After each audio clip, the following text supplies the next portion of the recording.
Di video ini saya akan membahas beberapa pertanyaan yang diajukan oleh teman-teman. Terbanyak memang seputar nyeri dada. Dan memang ini merupakan keluhan yang paling sering dan paling ditakuti oleh pasien dalam hal hubungan penyakit jantung. Ada juga pertanyaan soal angin duduk, soal serangan jantung, dan juga soal kateterisasi jantung. Akan banyak informasi yang teman-teman dapatkan dari video ini.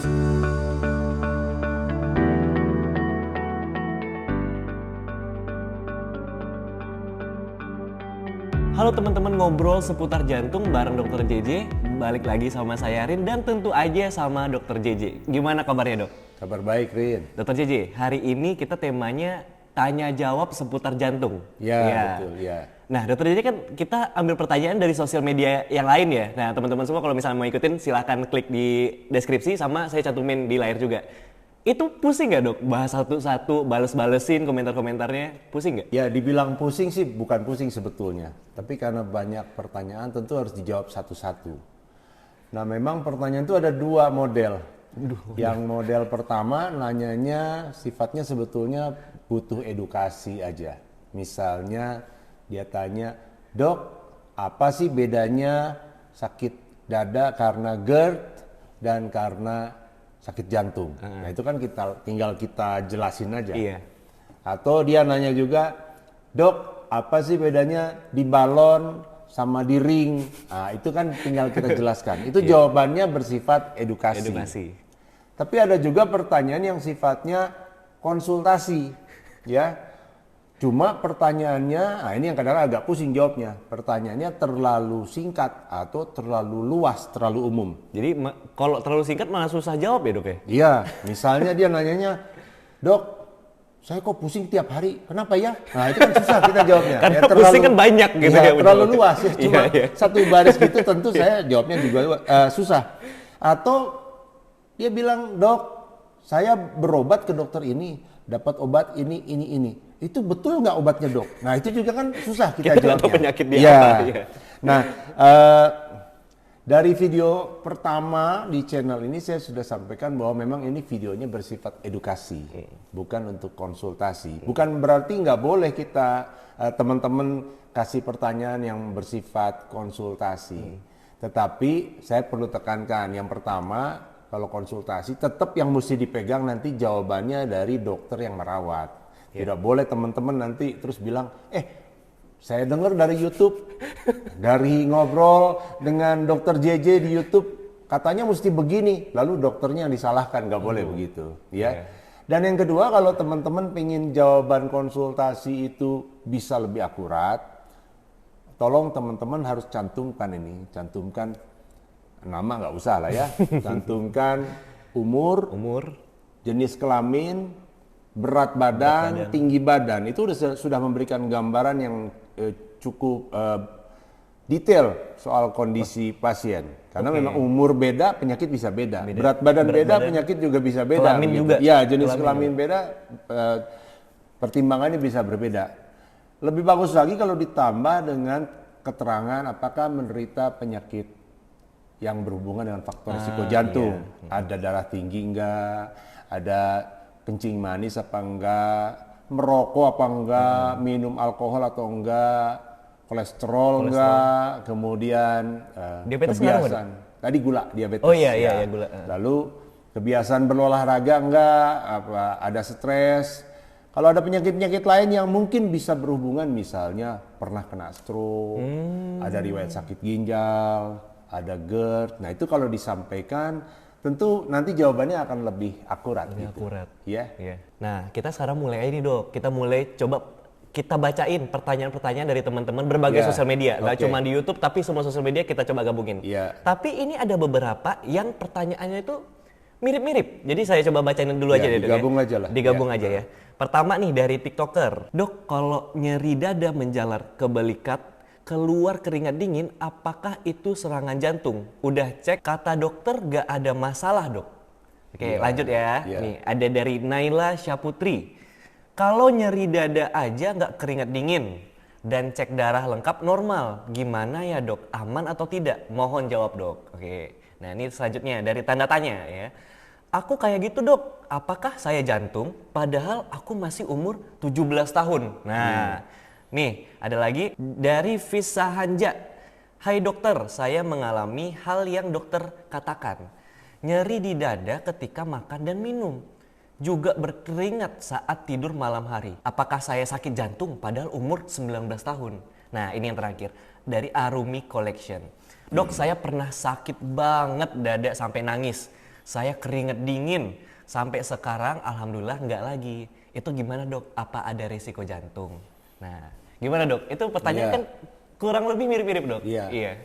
Baik teman-teman semua, ini kalau saya lihat ya, saya udah lihat juga itu profil dari para penanya. Kurang lebih ini persamaannya adalah wanita usia muda dengan keluhan nyeri dada.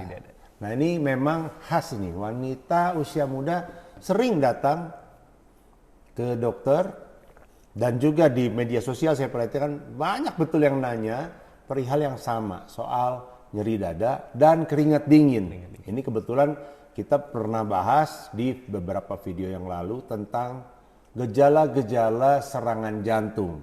Itu yang utama adalah nyeri dada yang khas ditambah dengan keringat dingin yang membanjir.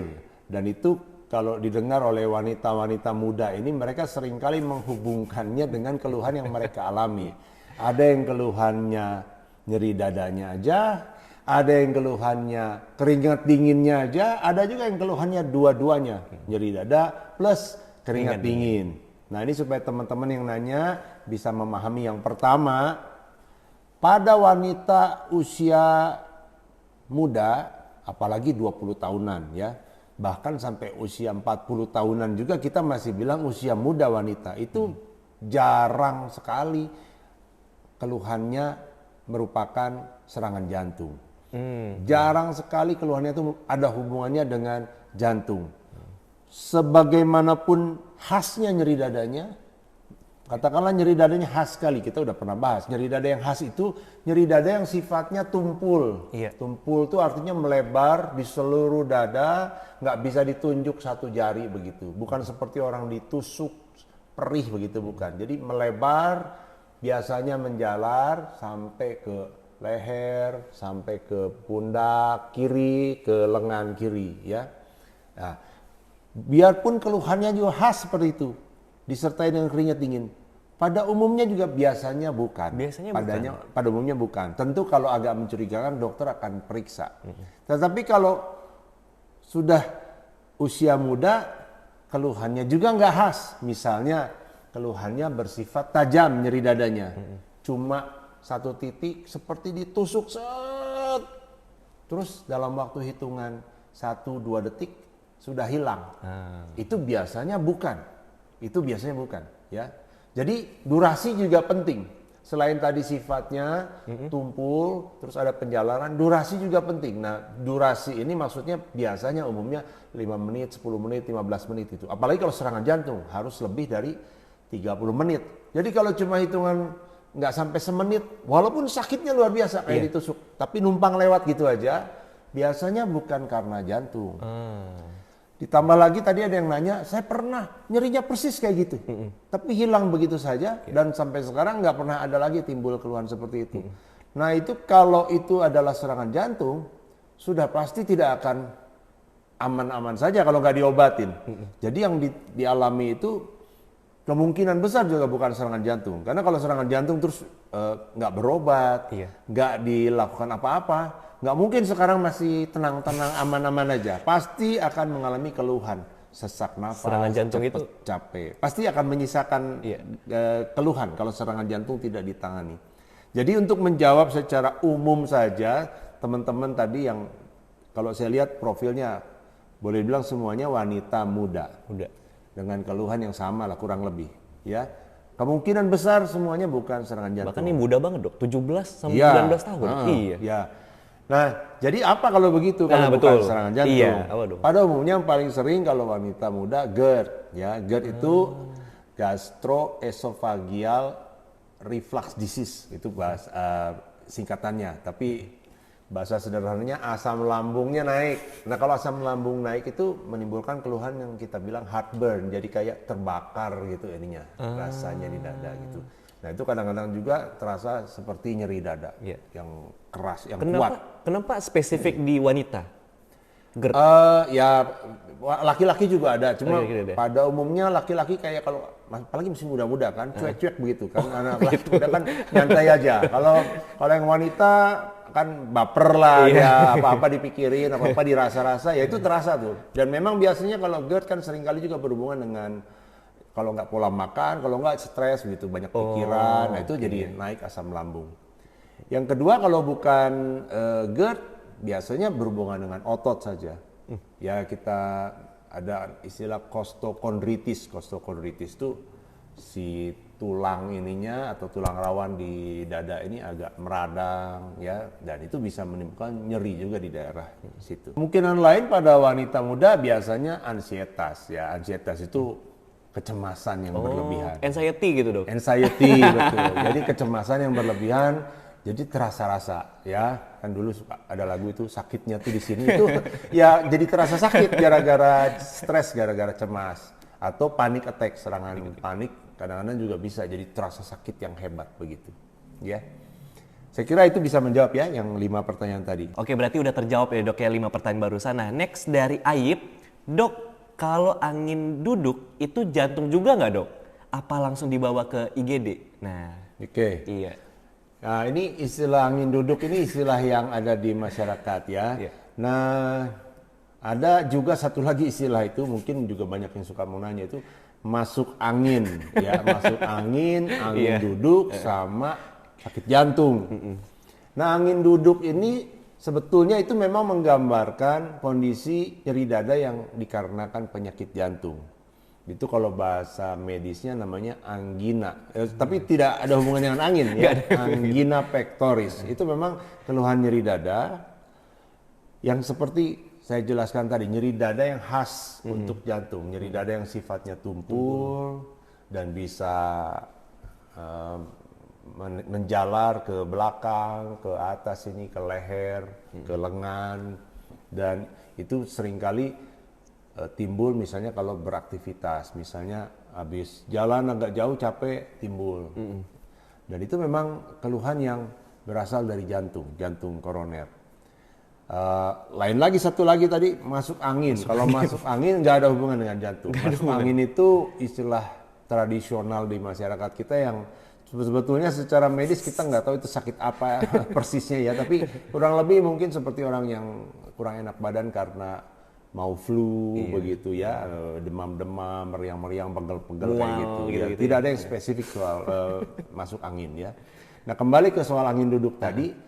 Kalau memang mengalami keluhan seperti itu, dan itu adalah keluhan yang khas untuk penyakit jantung koroner, angina pectoris tadi, tentu harus dibawa berobat. Kalau keluhannya mendadak dan berat, disertai keringat dingin membanjir, ya bawanya ke UGD. Seperti yang ditanyakan oleh tadi, siapa namanya? Aib tadi ya, bawa ke UGD. Tapi kalau keluhan yang kronis itu maksudnya gimana?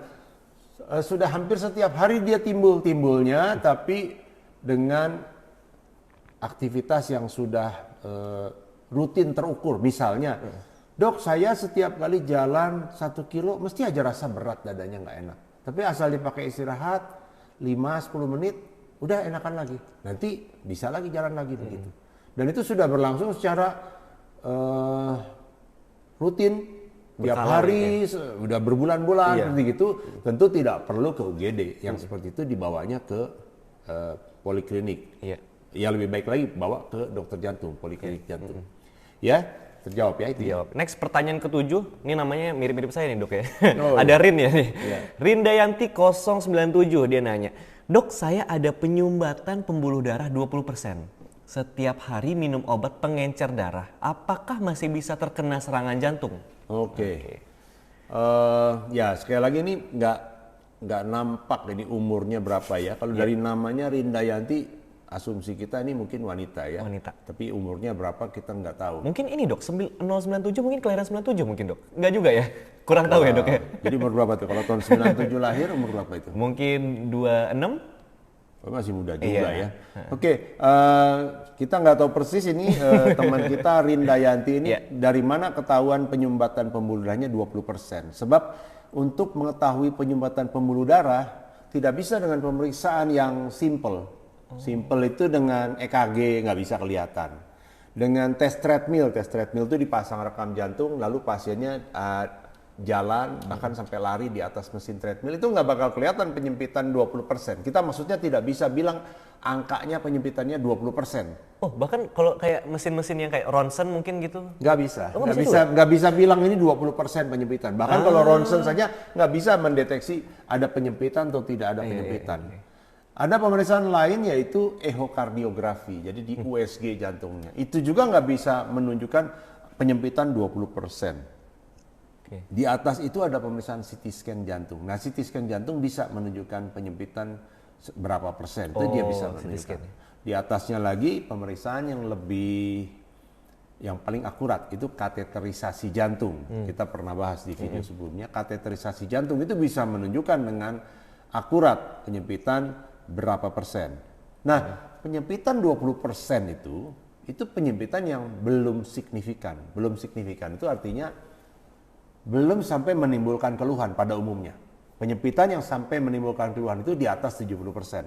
Dan di atas 70% juga kesepakatan dari dokter-dokter jantung di seluruh dunia ya, itu di atas 70% atau lebih, baru kita lakukan tindakan pemasangan ring. Jadi kalau 20% diapain?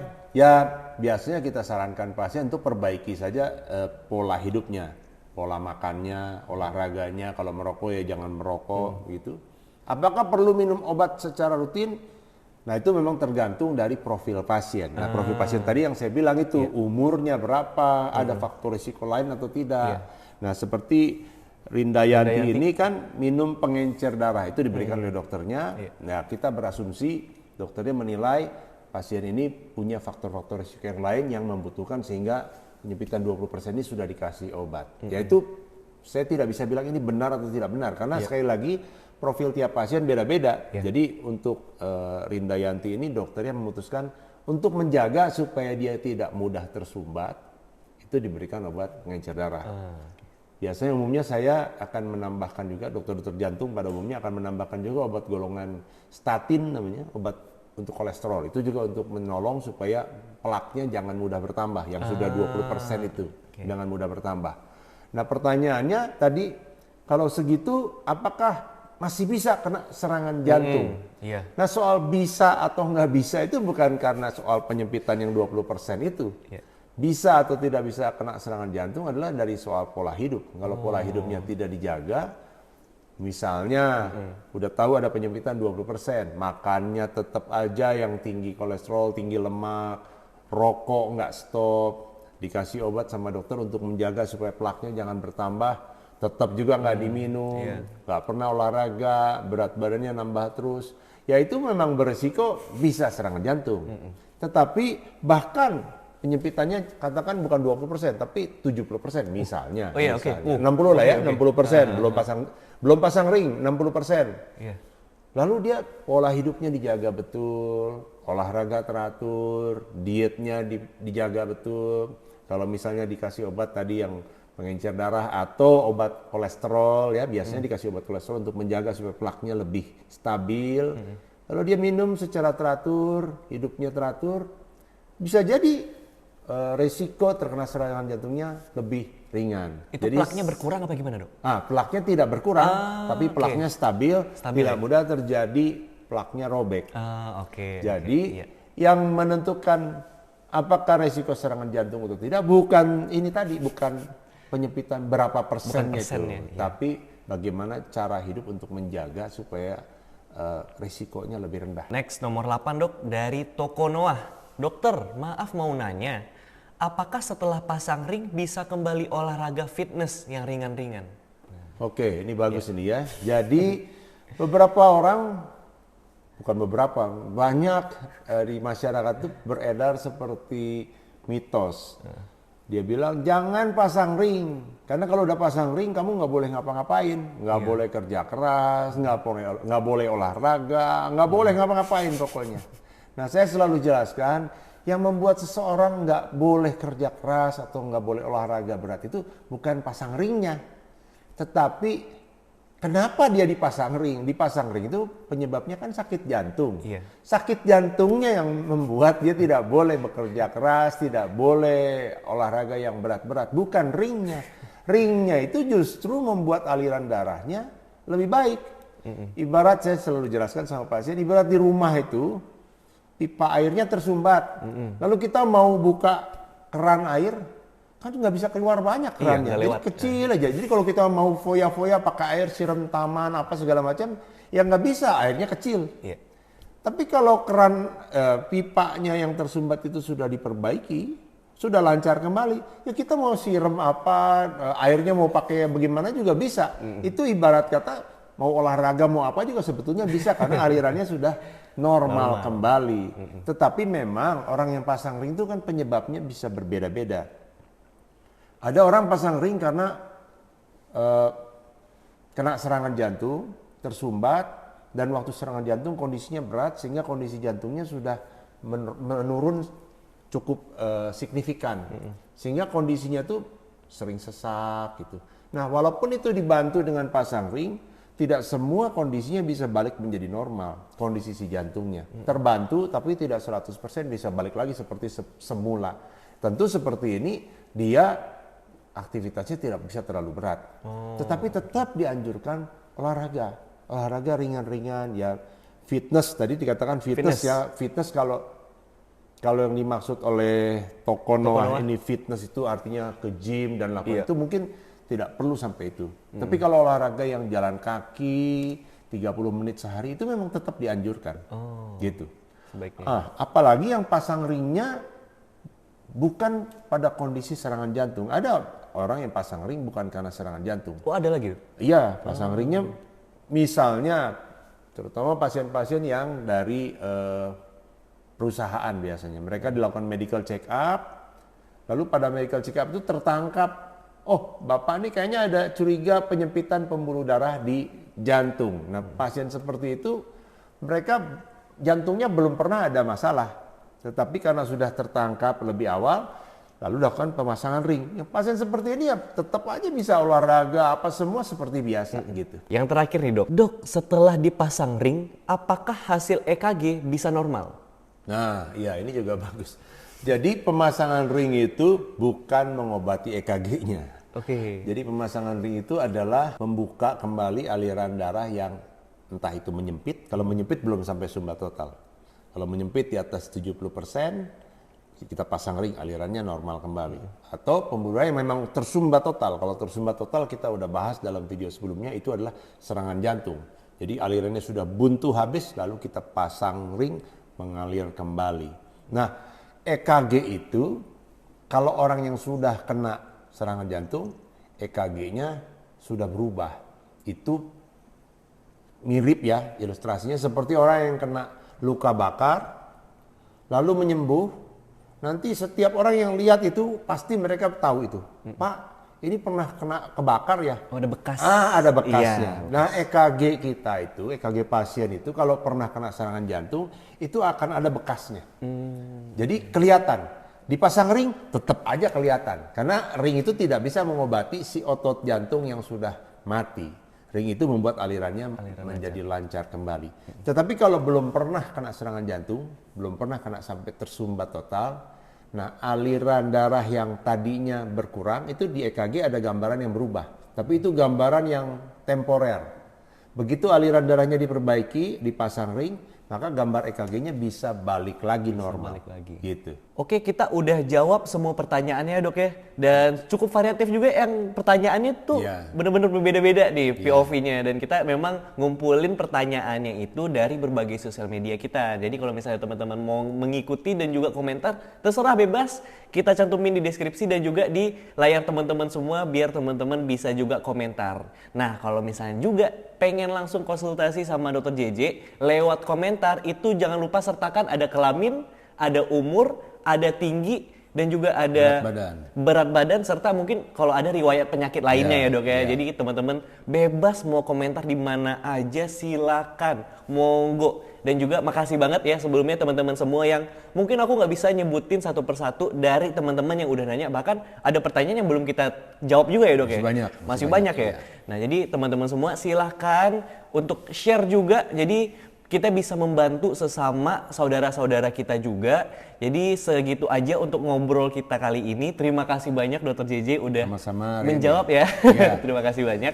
Dan juga silakan ikuti playlist kita yaitu Serangan Jantung. Klik bagian sini, serta juga kalau misalnya teman-teman semua biar tidak ketinggalan video-video kita berikutnya, klik subscribe di sebelah sini. Jadi saya Rin dan Dr. JJ terima kasih. Terima kasih. Sampai jumpa di video